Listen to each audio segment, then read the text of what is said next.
Welcome to Crisis in Perception, where we examine the systems shaping our world, one book at a time. Today, we are undertaking a critical deep dive into a profoundly influential work. Bell Hooks' The Will to Change. Men, Masculinity, and Love. When we talk about masculinity, in the news or just in general conversation, it almost always seems to come down to individual traits. Right. It's about toxic men or specific bad behaviors. Exactly. Or it's about the isolated struggle of one man who's either, hurting people or is just deeply unhappy himself. It feels so personal. And that leads directly to defensiveness, doesn't it? Or worse, shame. And neither of those really leads to accountability. We just zero in on the individual, and we end up treating masculinity like it's just a list of bad habits you can fix with a few self-help tricks. And that individual focus is precisely the trap that Bell Hooks is trying to get us to step out of. I mean, if you frame the problem as just individual pathology or a failure of character, You miss the whole picture. you miss the entire forest for the trees. So our mission in this deep dive is to really make that shift in focus. Yeah. We're going to be analyzing masculinity based on Hooks' framework, not as some kind of default biological state or a set of personal choices. That is a structure. A rigid, overarching cultural and ideological structure. And that structure, of course, is what she identifies as patriarchy. It's a whole system, right? It shapes our schools, our media, our families. And the argument here is, I think, pretty revolutionary for a lot of people. This system causes deep systemic harm, not just to women and others who are subjugated by it. But to the men themselves, the very men who are supposedly on top of this hierarchy. We're going to be focusing on the actual mechanics of that, the emotional suppression that patriarchy demands. We'll explore how it maintains what Hooks calls the dominator model of relationships. And maybe most importantly, we're going to look at the link between dismantling this system and men's actual capacity for love, for self-knowledge, for just being whole. It's a bold argument. It frames patriarchy as a severe, almost life-threatening disease for the male spirit, one that has to be abandoned if men ever want to experience genuine connection. Okay, let's unpack this structural critique. I think it offers a kind of blueprint for change that's often missing from the conversation, which, usually just gets stuck in blame or defensiveness. Before we really dive into the system itself, we should probably introduce the thinker behind this analysis, Bell Hooks. Absolutely. Born Gloria Watkins, she was just a foundational feminist theorist, a cultural critic, and an incredibly prolific writer. She was championing the idea of intersectionality long before it was a common term. Her work covered everything. Race, class, gender, culture. I mean, you have definitive books like Feminist Theory, from margin to center, and of course, all about love, which so many people know. And what makes The Will to Change so different from some of her other work is who she's talking to. She wrote this book explicitly to men. Which was pretty radical at the time, right? Incredibly radical. She felt that earlier waves of feminist critique, which were often fueled by, necessary anger, they tended to frame men as simply the enemy. So they didn't really offer a way forward, a path to reconciliation. Exactly. That early movement was crucial for giving women permission to name their oppression, to unleash their fury. But Hooks felt it kind of failed to address the complex reality of, loving men or wanting to build partnerships with them inside a patriarchal culture. It sounds like she saw a kind of stagnation, a conversation that had hit a wall. I think so. She observed that this earlier phase led some people to believe feminism just meant women could be indifferent to men. Like you could just turn away from male struggles and find liberation by making men irrelevant. Which is a simplification. A huge simplification. She saw how some radical feminist theory labeled all men as oppressors and all women as victims. And while that contains, a core of historical truth, it's not the whole story. It doesn't leave room for nuance. None. It was, she suggests, an easier path than exploring deeply what we knew and did not know about the ways we wanted men to change. She felt the dialogue had stalled because women hadn't really offered a clear vision of what a healthy man could even look like. And this leads us right to the book's central thesis, which is, it's so powerful and honestly so compassionate. Stated plainly, patriarchy fundamentally harms men. Yes. It's the perpetrator, not the protective structure that it pretends to be. That's the core argument. Absolutely. Hooks' argument is that patriarchal culture systematically damages men. It teaches them from day one to suppress their core emotional life. It demands they deny their own vulnerability. Which requires these profound acts of self-betrayal, as she calls it. Profound acts. And most damagingly, it teaches them to equate their entire worth, their whole identity, with domination and external control. And that's the polar opposite of the connection they actually crave. It's the antithesis of what Hooks defines as love. And we should really pause on her definition here because it's so important. She's not talking about a feeling. Right. All right, it's not sentimentality. What does she mean by love as a practice? She defines love as a verb. It's a practice that involves 6 essential interlocking components: care, commitment, knowledge, responsibility, respect, and trust. Okay, so let's connect that to the patriarchal man. Well, if a man's identity is built on an ideology of control, dominance, and emotional suppression, which is the patriarchal mandate, he is structurally incapable of practicing those 6 things. How so? Well, think about it. You can't have true respect for someone you believe you must dominate. You can't build trust if your own sense of self requires you to be emotionally dishonest all the time. So the big revelation isn't that men are just inherently bad? Not at all. It's that the system they are born into requires them to psychologically betray themselves just to qualify as men in the first place. Okay, let's get into the core ideas, starting with the psychological damage this system demands. Hooks says, very starkly, that patriarchy demands men become emotional cripples. And this crippling begins so early. It's this insidious, rigid socialization process that assigns gender roles not just to, like, what toys you play with, but to feelings themselves. She gives that really powerful example comparing a young boy and a young girl's anger. It's fascinating. When a little girl shows intense rage, say her toy is taken away, the lesson she gets from the culture is that rage itself is wrong. It has to be eradicated. It's unfeminine. But for the boy, it's a completely different story. Completely different. When the boy shows rage in that same situation, he's not told to stop feeling angry. He's taught that his ability to be hostile is a sign of power. But he has to control it. He has to learn the appropriate setting and the appropriate target for it.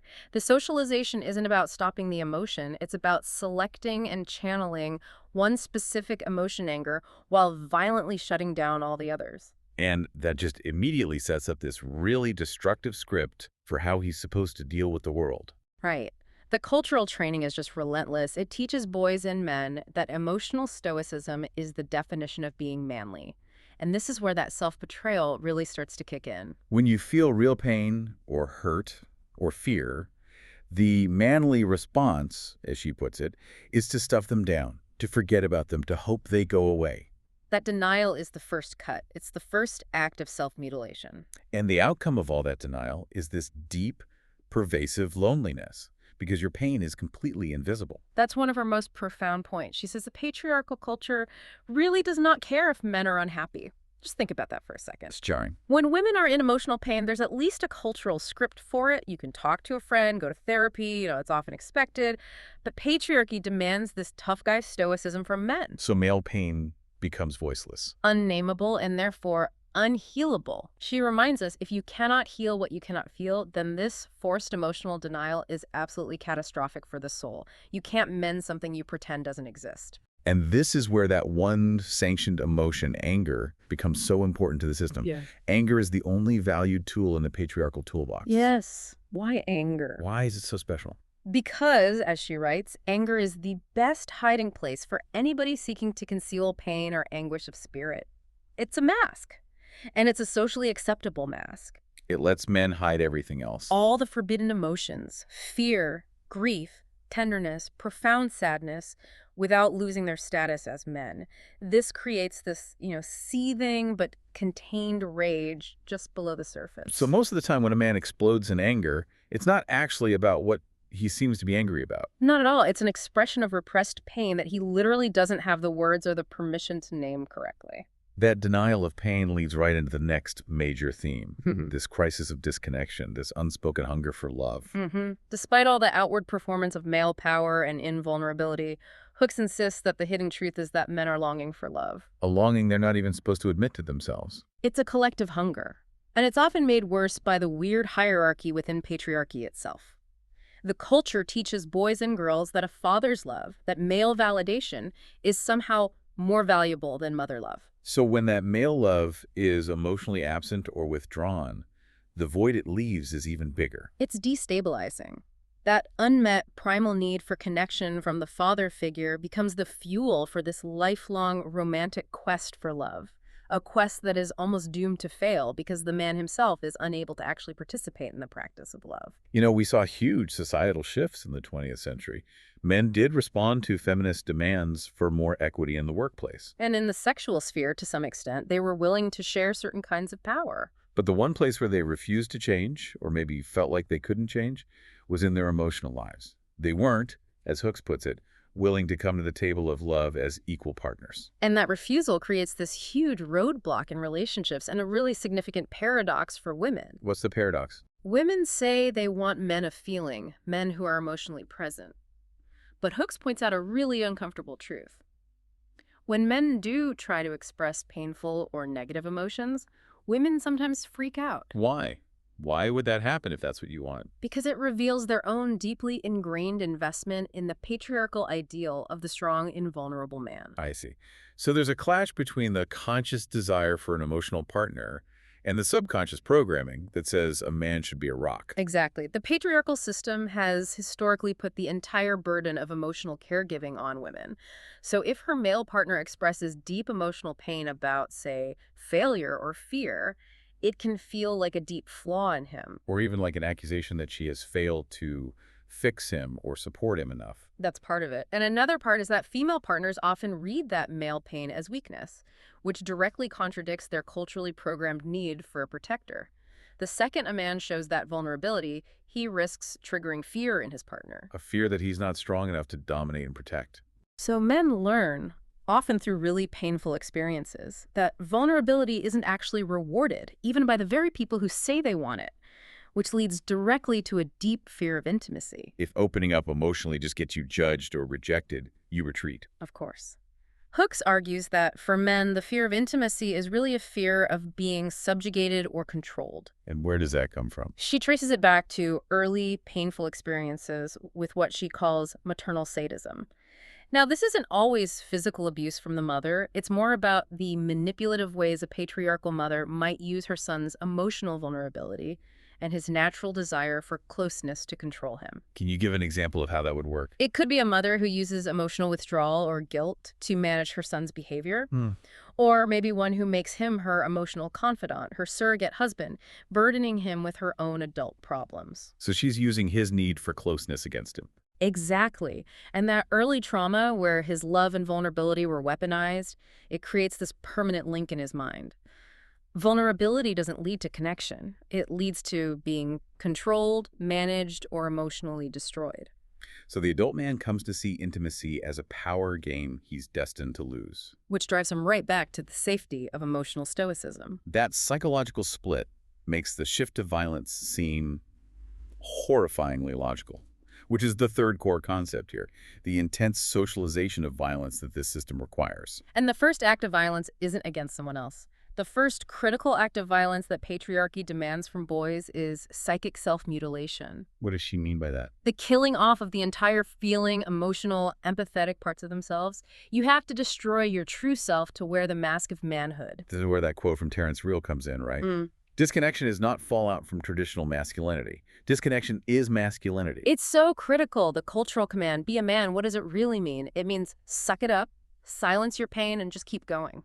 And then the external violence that follows.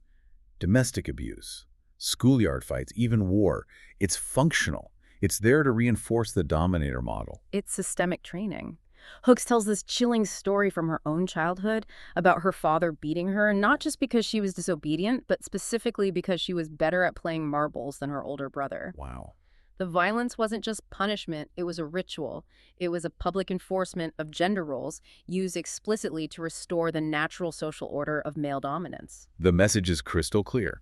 The authority figure rules through subjugation. And if anyone challenges that, violence is the tool you use to put them back in their place. It's learned experientially. It teaches the boy, the girl, and everyone watching that dominance is the only thing that matters. And this ties directly into the romanticized warrior ethic that's so pervasive in our culture. It's everywhere. And Hooks makes this brilliant point. If men were truly natural-born killers, if aggression was just innate male biology, then why would we need the massive, ongoing cultural brainwashing to turn them into killers? The boot camps, the media glorification, all of it. The very fact that all that indoctrination is necessary proves that the warrior ethic is an artificial construct, and she says it's a bankrupt one. She concludes that the very survival of our planet depends on us radically redefining strength, valuing the peacemaker, the partner, and the caregiver over the conqueror. So we've laid out the emotional and psychological damage pretty clearly. Now let's shift gears and map out the systems that actually produce and maintain these harmful patriarchal norms. This is where we look at the actors and the mechanisms they use to enforce this ideology, how the cycle keeps repeating. And the primary actors, she says, are the family and parents. And this is crucial. It includes the women in the system. Absolutely. Mothers, she argues, often perpetuate patriarchy with far greater passion than two-parent households. Why is that? Because they're terrified of the social consequences if their sons fail to achieve manhood. They're afraid their sons will be seen as weak or will be victimized. So they engage in what she calls maternal sadism. Right. Either by actively crushing the wild spirit, the creativity, or the tenderness in their sons, or by being overly harsh. It's all driven by this intense fear that their boys will grow up to be wimpy or labeled a sissy. That fear of the label sissy is such a powerful patriarchal weapon, and it's often wielded by women against boys. It's a devastating cycle. And Hooks notes this dynamic is often even more intense in single-parent homes. A single mother, who might not have a real-life model of a functional, non-patriarchal man, is paradoxically more likely to idealize the most rigid, old-school patriarchal role. So she overcompensates. She over-enforces the patriarchal will. She believes that only strict, often emotionally punitive discipline can prepare her son for the brutal world she knows is out there. She's trying to ensure his survival in a system that severely punishes nonconformity. The core mechanism here, then, is basically enforcing the dominator model through psychological terror and shaming. And it's done by the very people who love the boy the most. And for this all to work, you need secrecy. Keeping kids from telling the truth about the violence, the neglect, the emotional abuse that happens in families, that is vital for patriarchy to survive. There's an unspoken rule to keep the secrets of patriarchy. Because if those secrets got out, the whole facade of male authority and female submission would just crumble.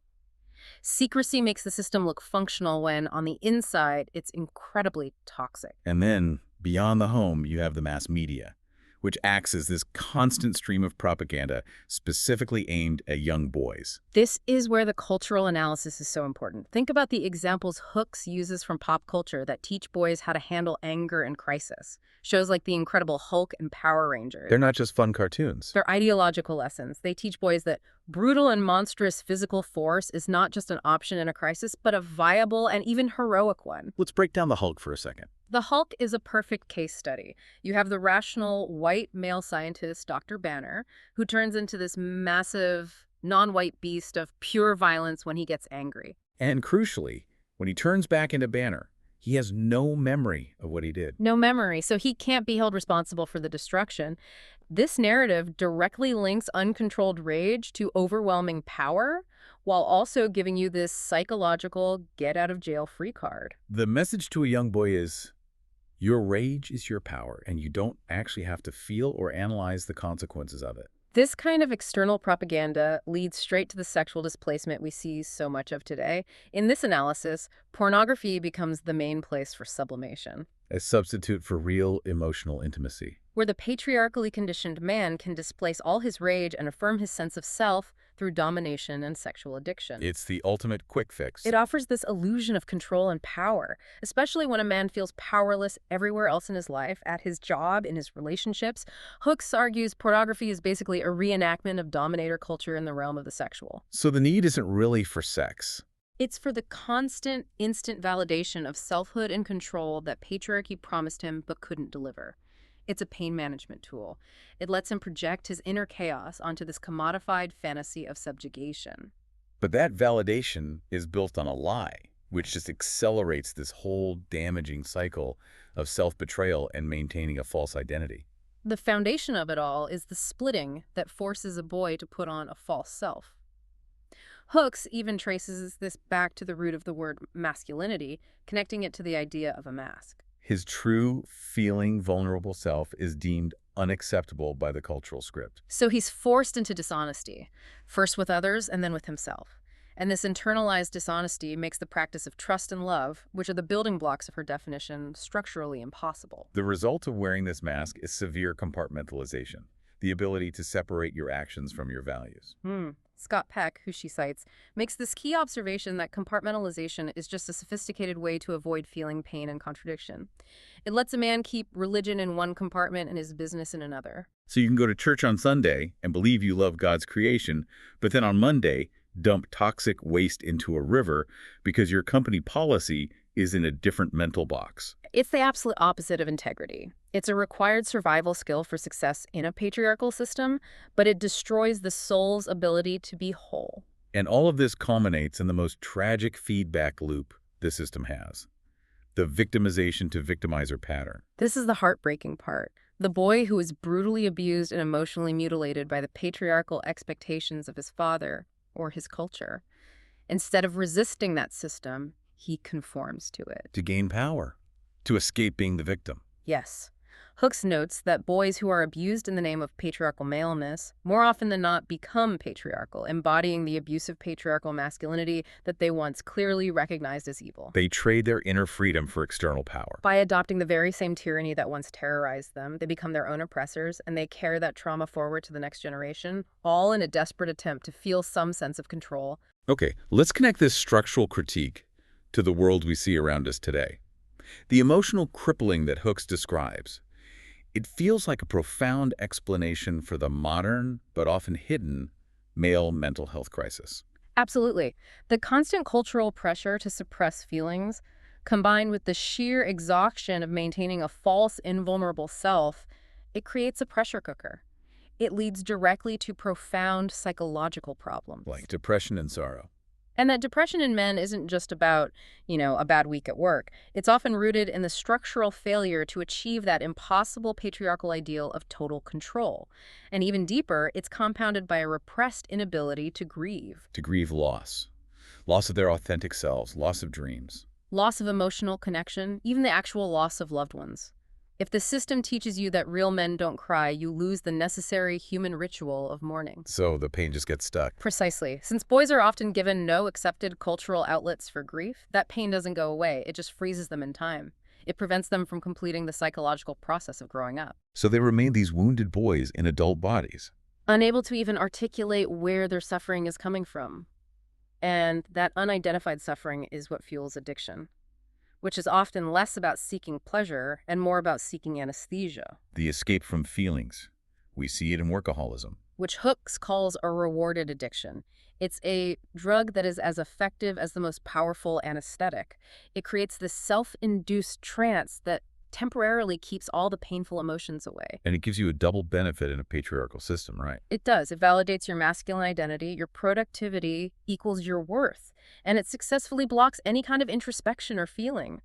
Substance abuse works the same way. It's immediate pain relief for that unidentified suffering. They're just constantly looking for an external distraction from the inner life that patriarchy forced them to kill off. And when this male discontent does become visible, it's often co-opted by those who are pushing a cultural backlash. We see this everywhere.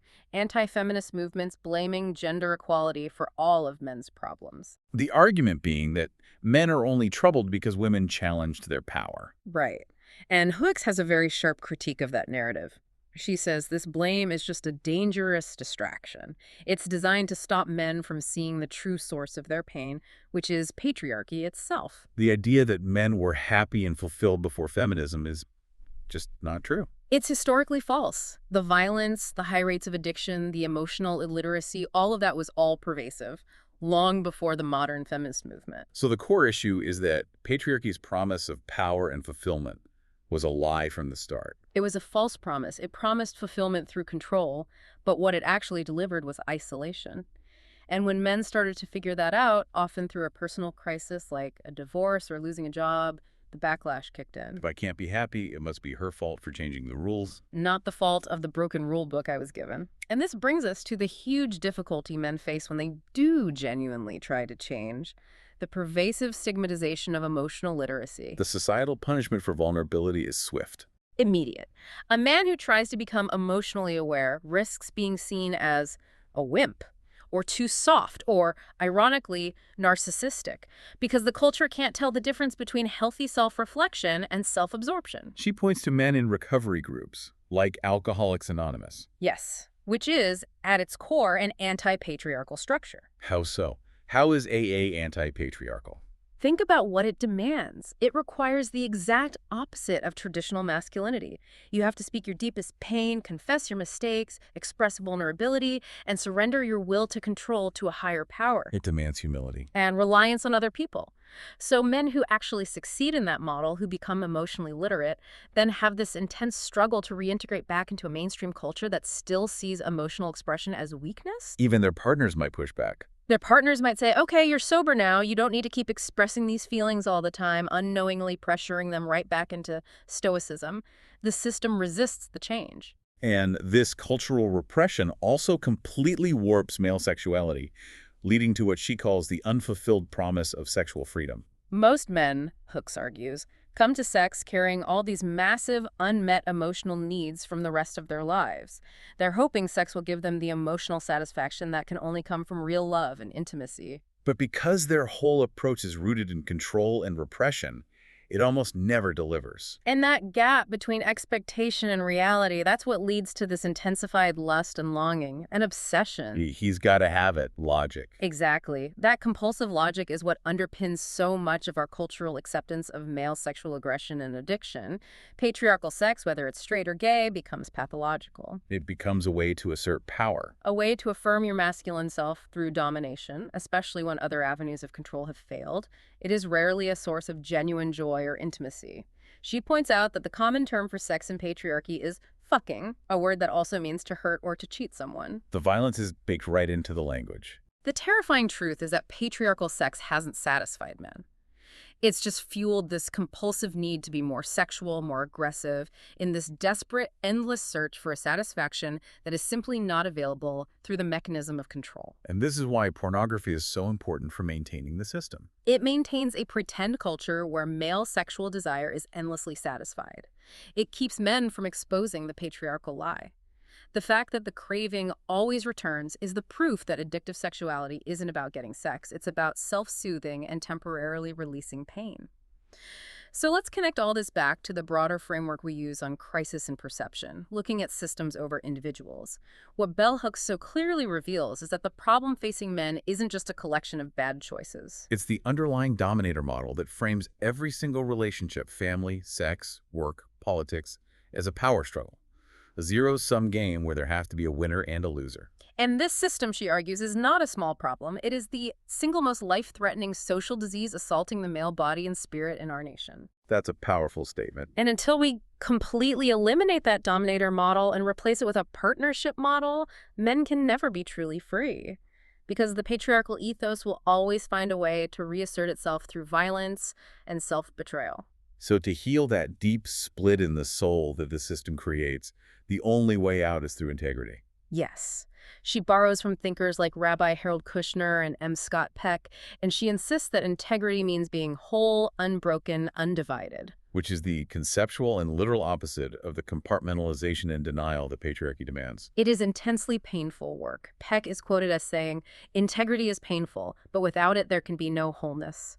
A man willing to do this work has to face his flaws, his denial, his anger, and ultimately move toward acceptance." But the hope is that he emerges as a new man. A resurrected human being. But the first mandatory step is for men to stop lying, to themselves and to others, to stop pretending and to reclaim the emotional self they were forced to abandon in boyhood.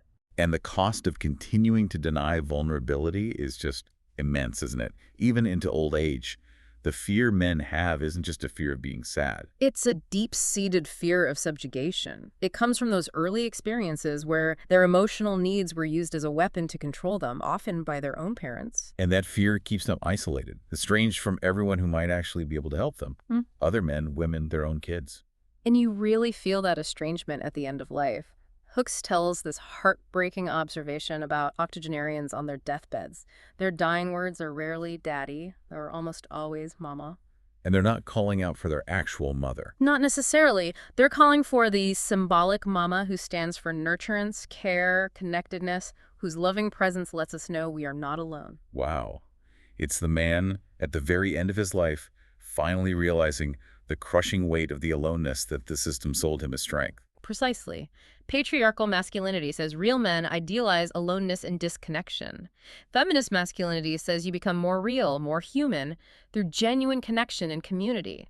The inability to trust ensures they die isolated. So, if patriarchy is defined by aggression and domination, what does feminist manhood actually look like? Hooks is very clear this isn't about men becoming women in drag. No, that was a simplistic and unhelpful idea from earlier debates.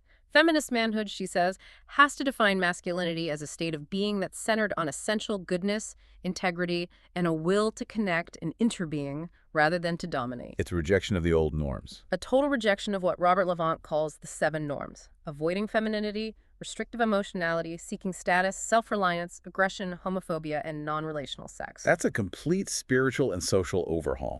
How does strength get redefined in that new model? Strength is no longer power over others. It becomes one's capacity to be responsible for self and others.